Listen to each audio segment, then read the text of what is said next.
Continuing in A Pluralistic Universe by William James.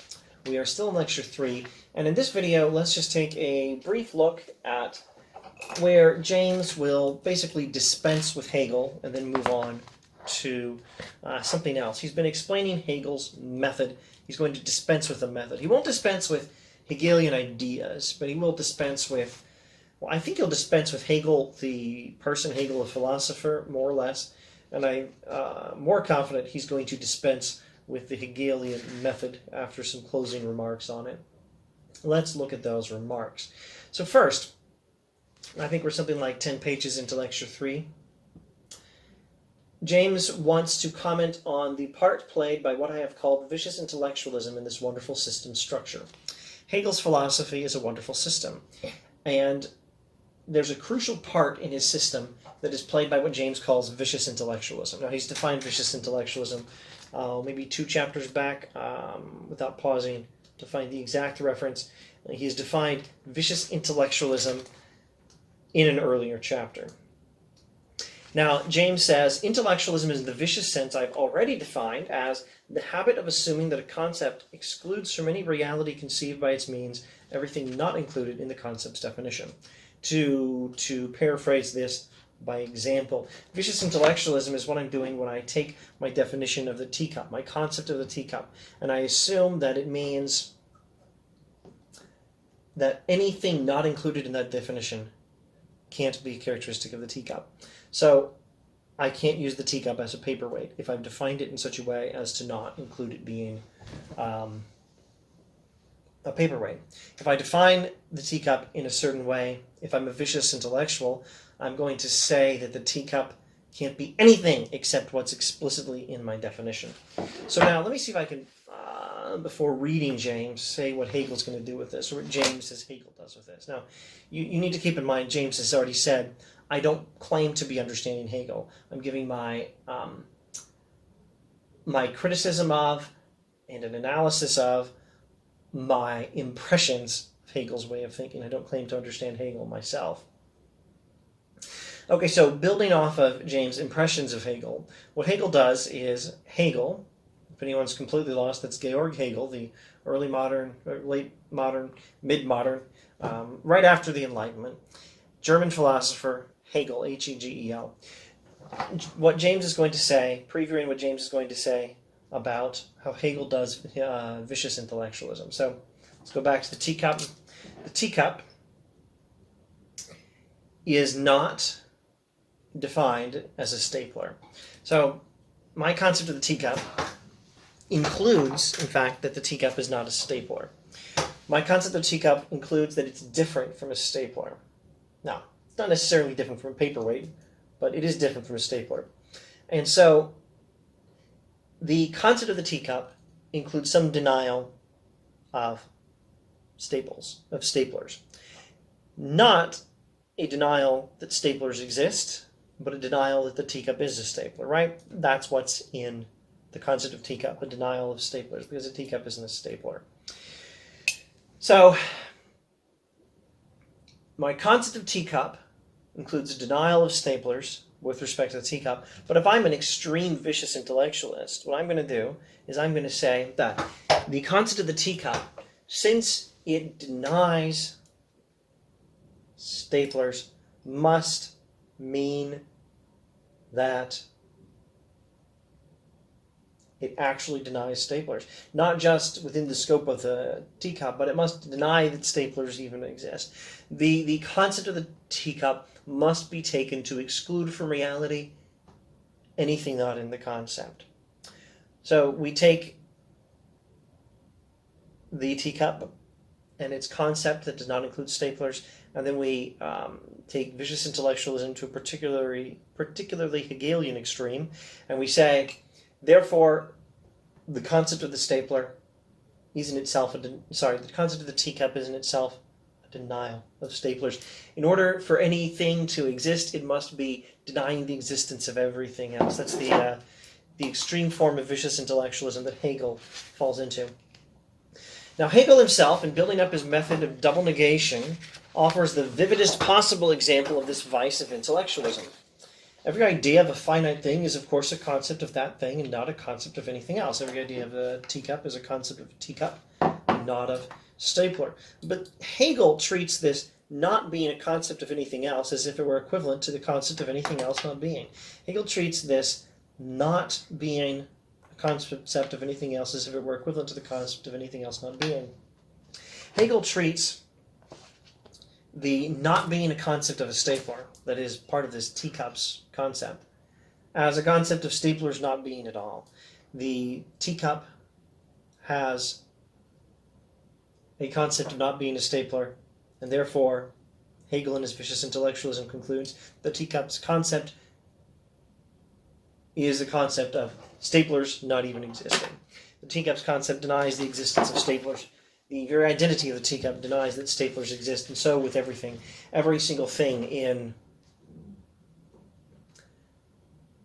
being what it is denies the existence of everything else in the Hegelian way of thinking. But this is vicious intellectualism. Or in other words, as if it were a denial or negation of everything else, etc. So now James is going to dispense with Hegel. If anyone finds the process here to be a luminous one, he must be left to the illumination. He must remain an undisturbed Hegelian. And now James has a beautiful sentence. He just said, if anyone finds Hegel's process of reasoning to be enlightening, okay, remain a Hegelian, be happy being a Hegelian. What others feel as the intolerable ambiguity, verbosity, and unscrupulousness of the master's way of deducing things, he will probably ascribe, since divine oracles are notoriously hard to interpret, to the difficulty that habitually accompanies profundity. Okay, that's a big sentence. Profound ideas are often difficult for some people to understand. And so when someone like James looks at Hegel's way of thinking and says, that is just intolerably ambiguous, verbose, unscrupulous, that's a ridiculous way of thinking, or using a lot of words and a lot of cleverness to say ridiculous things, and I don't even think there's a good reason to say them. You're trying to hide the fact that you don't have a good reason behind your clever words, Hegel. If someone like James were to say that to Hegel, a defender of Hegel might say, well, of course you didn't understand it. It's too profound for you. Divine oracles are notoriously hard to interpret. Now James continues, for my own part, there seems something grotesque in the pretension of a style so disobedient to the first rules of sound communication between minds to be the authentic mother tongue of reason, and to keep step more accurately than any other style does with the Absolute's own way of thinking. Now James is better educated than I am. I'm going to admit that I'm just not good with this sort of thing. I left out two words. For my own part, there seems something grotesque and saugrenu. Pardon my bad pronunciation. It's a French word, S-A-U-G-R-E-N-U, S-A-U-G-R-E-N-U. For my own part, there seems something grotesque and saugrenu, something ridiculous, preposterous, ludicrous. I confess to having consulted online information on what that word means.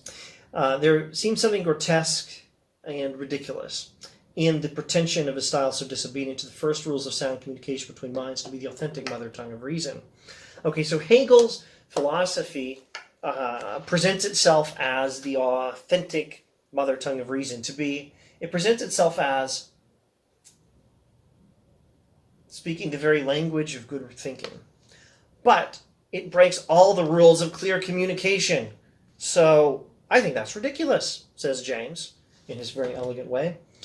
I do not therefore take Hegel's technical apparatus seriously at all. But now look what James will say after all these criticisms of Hegel. I regard him rather as one of those numerous original seers who can never learn how to articulate.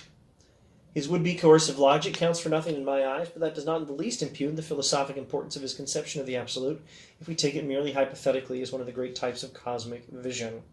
All right, so there are types of cosmic vision. There are visions for perceiving the universe, and Hegel has a great one. And when I say great, I don't just mean it's cool or it's kind of awesome. I mean it's truly great, like Shakespeare is a truly great poet. Like it's one of the best of its kind. Like it's grand and magnificent. It's great. Like if I say Plato is a great philosopher, and I say this with reference, it's like that. Hegel's vision of the universe is a great vision. It's one of the It's one of the great types of cosmic vision. It's a fine sample of one of the great types of cosmic vision. But note well, one, James takes the vision of Hegel seriously. His method of reasoning, James does not take seriously at all. But two, James says we have to take this vision seriously. Take seriously the Hegelian vision of reality. And James says, don't just assume it. Rather, take it as, well, take it merely hypothetically. Take it as a hypothesis to be considered. James says some other stuff, and then he says, an independent empirical look into the constitution of reality's pulses might possibly show that some of them are their own others, and indeed are so in the self-same sense in which the absolute is maintained to be so by Hegel, etc. In other words, we might show that there's something to this idea of Hegel, that every object is merely by being itself also tied up in something else that's different. Every object is connected, things interpenetrate each other, and one thing is something else in some sense. James says we might actually find that if we look at the world empirically, but let's do that. Let's look at the world empirically in order to see if hypothetically Hegel's brilliant vision of reality might be the correct one. So I'll stop there. He's next going to say, let us turn now at last to the great question of fact, not question of pure logic saying that there's only one way to see the world, the Hegelian way, but a question of fact. Does the absolute exist or not? Do we have to go the Hegelian way, assuming at least that we are not going to be materialist or scholastic dualists? Go back and review earlier videos on the subject. The great question will be the question whether we must take things Hegel's way, looking at the world empirically, treating this as a matter of fact to be determined by studying the world as we know it in experience. So he'll go to that next, or there may be some more preliminaries before he goes straight into it. Yes, so probably one more preliminary. All right, that's all. See you next time.